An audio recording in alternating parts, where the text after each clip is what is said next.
रहे हो कुछ हम भी खिसक रहे।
बजाए ले ताली। गोविंद मेरो है गोपाल मेरो है।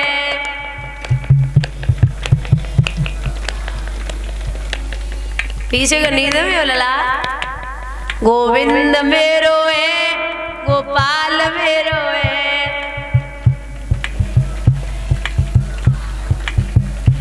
श्री बांके बिहारी नंदलाल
भगवान की।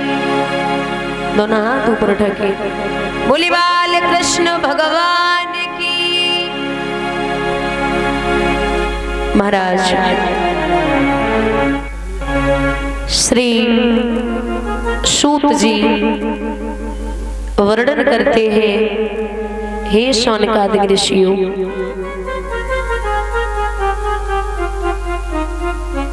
यूं ही परस्पर युद्ध चलता रहा।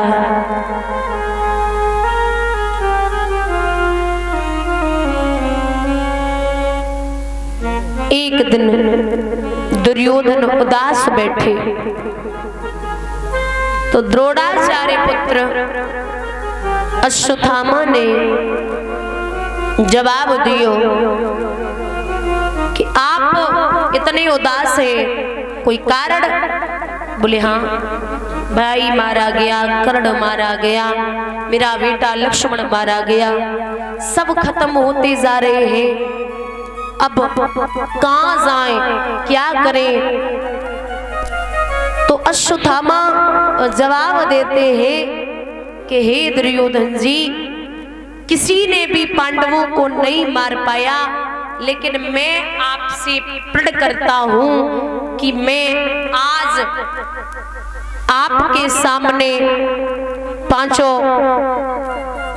पांडवों को मार के ले आऊंगा।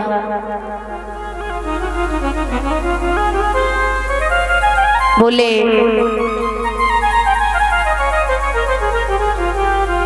ठीक है, वैसे तो मुझे नहीं लगता, क्योंकि पांडव कोई गाजर मूली ना जो तुम काट के ले आओ, उन पे भगवान का हाथ है। बोले नहीं, अरे मुझ पे छोड़ दो। बोले ठीक है, जाइए। रात्रि का समय भगवान ने पांडवों को उठा करके दूसरे सेन कक्ष में लिटा दिया, लेकिन जो पांचों पांडवों के जो मैया द्रौपदी के पुत्र हैं वो लेटे हुए। अश्वत्थामा रात्रि में आया, उसने पांचों पुत्रों के सिर काटे और काट करके झोली में डाले, लेकर के पहुंचा। दुर्योधन ने जब उन सिरों को दबाया तो जवाब दिया कि ओरे अश्वत्थामा, तेने तो गजब कर दियो। क्यों? हमारी दुश्मनी जो है वो पांडवों से है, उनके बच्चों से नहीं है, क्योंकि अब हमारे पूरे कुल में कोई पानी देने वाला नहीं बचा, पूरे परिवार में, न कौरवों में न पांडवों में। अब क्या होगा? और आपका सच्चा दुश्मन वो होता है जो आपसे मीठी मीठी बातें करे और आने वाली पीढ़ी को जो नुकसान पहुंचाए। और महाराज, जो बच्चों से भले ही आपसे भले ही कम बोले, लेकिन अब बच्चों को स्नेह करे, बच्चों से प्रेम करे, वो आपका कभी दुश्मन नहीं हो सकता।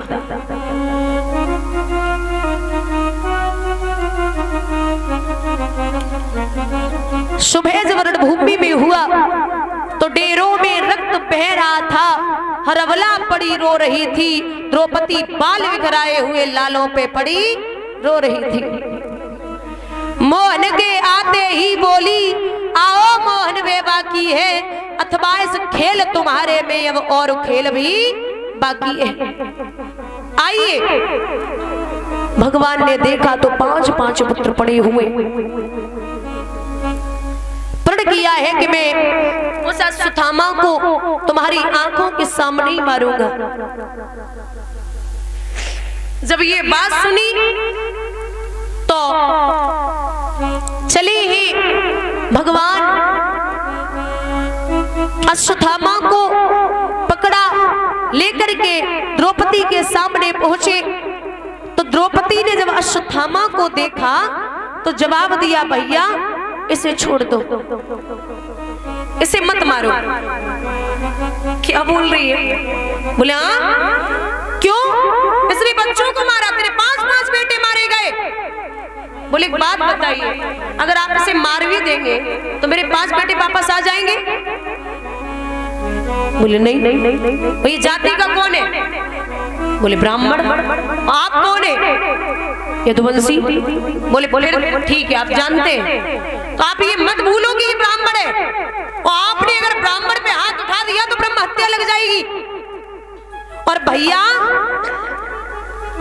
आप नहीं जानते, इसकी माँ है गौतमी, ये अपनी माँ का अकेला बेटा है। मेरे 5 गए तो हमें दर्द पता है, ये तो अपनी माँ का अकेला बेटा, अगर ये मर गया तो पिता तो पहले ही मेरे भाई धृष्टद्युम्न ने मार दिए, अब वो कहां जाएगी? छोड़ दो। अर्जुन का चेहरा देख के भगवान बोले, अर्जुन धरड़ी करड़ी है थमी हुई, ऐसी सुशील महिलाओं से और बलवानों के यदि इज्जत है तो ऐसी ही अबलाओं से। अगर पृथ्वी पर ऐसी माताएं न रहे तो पृथ्वी कभी नहीं टिक सकती। क्या करें? धर्मराज से पूछा, ऐसे मारे या छोड़े? तो धर्मराज बोले, और जो धर्म ग्रंथ कहते हो वही करो। भीम से कहा, मारे या छोड़े? भीम बोले कि अगर आपने छोड़ दिया ना तो मैं मार दूंगा। अच्छा बोला नकुल सहदेव बोले जो आप बड़े भैया कह रहे वही करो। अर्जुन बोले मार दो, द्रौपदी ने कहा छोड़ दो, सुभद्रा बोली छोड़ दो, लेकिन भगवान बोले कि हमें पूछो इसका क्या करना है। और भगवान समझाए कि बोले कि हे अर्जुन, धर्म ग्रंथ ये कहते हैं ब्रह्म बंतु नहंति व्यय आदि आई बदाहरणा और महायवनो मानवंत यम परिपाई अनुशासनम। धर्म ग्रंथ ये कहते हैं कि ब्राह्मण पे कभी हाथ नहीं उठाना चाहिए और बच्चों को मारने वाले को कभी छोड़ना नहीं चाहिए। समझ गए? ब्राह्मण पे कभी हाथ नहीं उठाना है और बच्चों को मारने वाले को कभी छोड़ना नहीं है। अब बताओ क्या करेंगे? तो बोले मौत की, आप किसी को मारेंगे ना तो वो एक बार में ही मर जाएगा, लेकिन एक सजा होती है। जैसे समाज लगाओ, समाज के लोग बैठे हो और आप समाज में किसी की बेइज्जती कर दो, बहुत बड़ा अपमान, और अपमान करके उसे बाहर निकाल दो, तो वो जो मौत वाला होता है ना वो एक ही दिन में मर जाएगा, लेकिन जो बेइज्जती वाला होगा ना वो जब जब अपना मुंह दर्पण में देखेगा तब तब रोज रोज तिल तिल मरेगा। बोलिए गोविंद भगवान की। तो द्रोणी का सिर चीर कर मणि को लिया निकार, लज्जित नीचा सिर किए निकल चला चांडाल। अश्वत्थामा जा रहा था, उसने एक ब्रह्म बाण छोड़ा। जो अभिमन्यु की पत्नी उत्तरा बैठी हुई थी, मैया उत्तरा के गर्भ में जा लगा। एकदम से चिल्लाई उत्तरा और जवाब दिया कृष्ण को, मामा पाही पाही महायोगिन देव देव जगतपते नान्यम तद पदम पश्येयत् मृत्यु परशरम। मामा आप मुझे मार दो, मेरे प्राण चले जाए, लेकिन मेरे बच्चे को बचा लो। यहाँ बाबा चौपाई में लिखते हैं दादा, ओ जापे कृपा, क्या बात है, राम किया होई तापे कृपा कर तो सब कोई। राम सिया राम सिया राम जय जय राम, राम सिया राम जय जय राम।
जल से पतला कौन है, कौन भूमि से वारी, कौन अग्नि से तेज है, कौन का जर से काली मेरे भैया, कौन का जर से काली।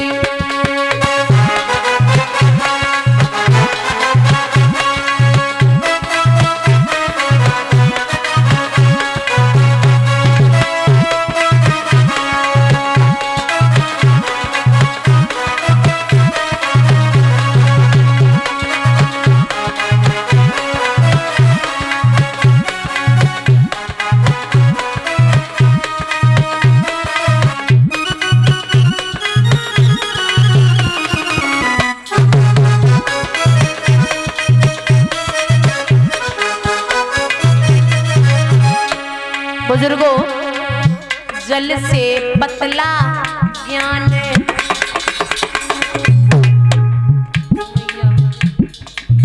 जल से पतला ज्ञान, पाप भूमि से वारी, क्रोध अग्नि से तेज, काली काजर से काली मेरे दादा, काली काजर से काली।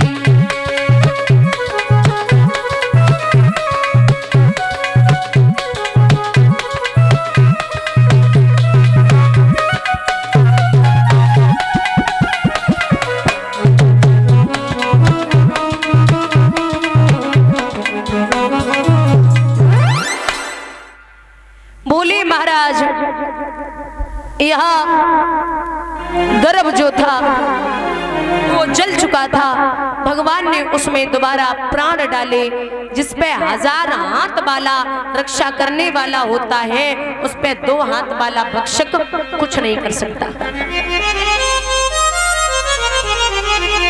जैसे एक भक्त समझ सकता है प्रभु के बारे में, वैसे कुंती समझ गई। अब बुजुर्ग जरा ध्यान देंगे, दादा जो मैया कुंती है ना, वो समझ गई कि प्रभु ने मेरे वंश को बचा लिया, और प्रभु के सामने हाथ जोड़ के बोली कि हे माधव, नमस्ते पुरुषत्वाधीवश्वरम प्रगते परम अलक्षरम सर्वभूतानां मंतवर हिरण्यस्थितम कृष्णाय वासुदेवाय देवकी नंदाय च नंद गोप कुमाराय गोविंदाय नमो नमः। नमः पंकजा नाभाय, नमः पंकज मालिने, नमः पंकज नेत्राय, नमस्ते पंकज गृह। जवाब दिया, हर जीव में हर जगह आप निवास करते हैं, हे माधव, मैं आपको जितनी बार प्रणाम करूं उतनी बार कम है, आपने आज मेरे वंश को बढ़ा दिया। भगवान बोले, क्या कर रही हो बुआ, इतनी स्तुति, अरे मुझसे तो हजम नहीं होगी, मैं तुम्हारा भतीजा ही ठीक हूँ, मुझे ब्रह्म बोलने की जरूरत नहीं है। तो बोले, नहीं जरूरत है, आपने मेरे वंश को बढ़ाया है। भगवान बोले, अगर नाय मान रही हो, अगर कह रही हो कि हम परमात्मा हैं, तो आप हमसे कुछ मांग लो। बोले, क्या मांगे? बोले, हाँ मांग लो, मेरी इच्छा है। बोले, सबसे पहले मेरे बड़े बेटे को कुछ दे दो। ठीक है। धर्मराज से कहा, आप मांगिए। तो धर्मराज बोले कि अगर देना चाहते हो प्रभु, तो इतना सा कुछ ज्यादा नहीं चाहिए, बस मेरा धर्म कभी नष्ट न हो। भीम से कहा, आपको क्या चाहिए? भीम बोले, हमारे बल में कभी कमी ना आए। नकुल सहदेव ने सेवा मांगी। अर्जुन ने कहा, मेरा जो साथ आपका है वो हमेशा रहे। द्रौपदी ने कहा, भैया आपने मेरी लाज को हमेशा बचाया है, आगे भी बचाते रहना। तथास्तु। भगवान की एक बहन है जो बड़ी बहुत चहेती है, जैसे भगवान द्रौपदी को भी बहुत प्रेम करते हैं, लेकिन भगवान की बहन है ना सुभद्रा, वो भगवान की बहन है। तो बोला, क्या चाहिए? बहन ने बड़ी प्यारी बात कही कि अरे वीरन, आपके पद रूपी चरण कमलों में, आपके पद रूपी चरण कमलों में मेरा मन रूपी भंवरा विलुप्त हो जाए। जैसे एक पुष्प में भंवरा बैठे और पुष्प खुला हो, और भंवरा अगर बैठे अंदर और पुष्प बंद हो जाए तो वही विलुप्त हो जाता है। ऐसे ही मेरा मन आपके चरणों में विलुप्त हो जाए। भगवान बोले, तथास्तु बहना। अब नंबर वाओ बुआ कुंती को, आप मांगिए। तो कुंती आंखों में आंसू लेके जवाब देती है कि हे गोविंद, अगर देना चाहते हो तो एक चीज दे दो, एक चीज दे दो। क्या? बोले, हमें चाहिए दुख। क्या मांगा? तेज बोलना थोड़ा। दुख। अच्छा, लोग भगवान से कभी दुख मांग सकते हैं? भगवान से लोग कभी दुख मांगेंगे क्या? भगवान बोले बुद्धि ठिकाने पे है, दुख भाई कौन मांगता है? दुख का क्या मतलब है? और तुमने बचपन से और अब तक दुख ही दुख झेले, दुख का क्या मतलब है?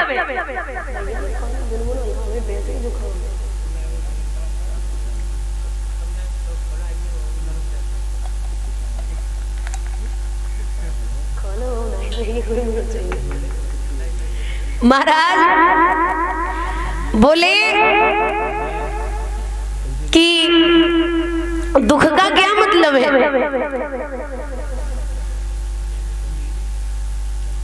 आपने बचपन से और अब तक तो दुख ही दुख झेले हैं।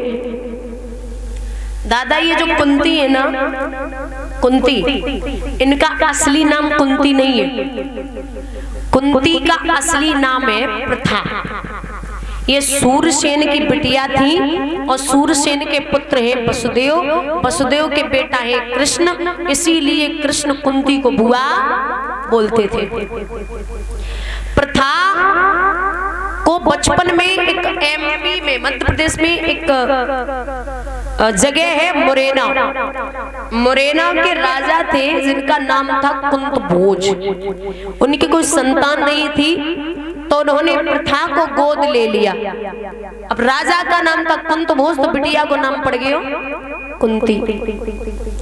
ऐसे व्यक्ति से शादी हुई कुंती की, जिन्हें श्राप लगा था कि औरत के पास जाओगे तो मृत्यु हो जाएगी, राजा पांडु से। वो तो भला हो जो दुर्वासा ऋषि ने वरदान दिए थे, जिनसे पांचों पांडव हुए। राजा की दूसरी पत्नी थी माधुरी और वो दिखने में बहुत सुंदर थी। राजा ने खुद को नहीं रोका, पत्नी का स्पर्श किया। तो जैसे ही पत्नी का स्पर्श किया तो मृत्यु हो गई। बोले वो पांडवों को मैंने जैसे तैसे बचाया। बचपन में भीम को कौरवों ने जहर के लड्डू दे दिए, भलाओ मेरा जो बचा लिया, और तुम आज फिर हमसे दुख मांग रही हो, तुम्हारा पेट नहीं भरता? तो कुंती जवाब दे रही है, कृष्ण जब तक हम पे दुख रहा आपने हमेशा मेरा साथ दिया, लेकिन आज जब सुख की बारी आई है तो आज हमें छोड़ के आप द्वारिका जाए रहे। हमें ऐसा सुख चाहिए ही ना, जामे तुम ना आयो। जैसे अच्छा तो दुख ही है, जो बढ़िया हम झेले तो सकते हैं। तो भगवान बोले जब जब आप बुआ हमें याद करेंगी तब तब मैं आपको दर्शन दूंगा। इतना कह करके प्रभु वहां से चले। पांचों पांडव और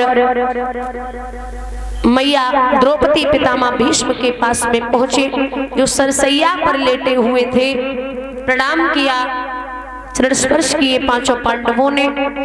तो कुशलात पूछी है, सत्संग शुरू हुआ। महाराज फागुन के महीने में पितामह भीष्म ने अंतिम सांसें ली हैं। ओम नाम हरिओम कह किया कृष्ण को प्रणाम, और भारत के श्रृंगार वो जा पहुंचे सुरधाम।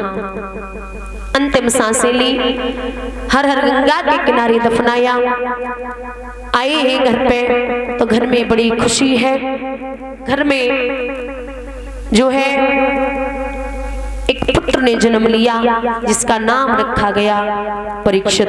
बोलिए परीक्षित महाराज की। दोनों हाथ ऊपर ढके, बोलिए परीक्षित महाराज की। बधाई बज रही है। आंगन में माता है तो चार खड़ी हो जाए, बधाई डाल ले।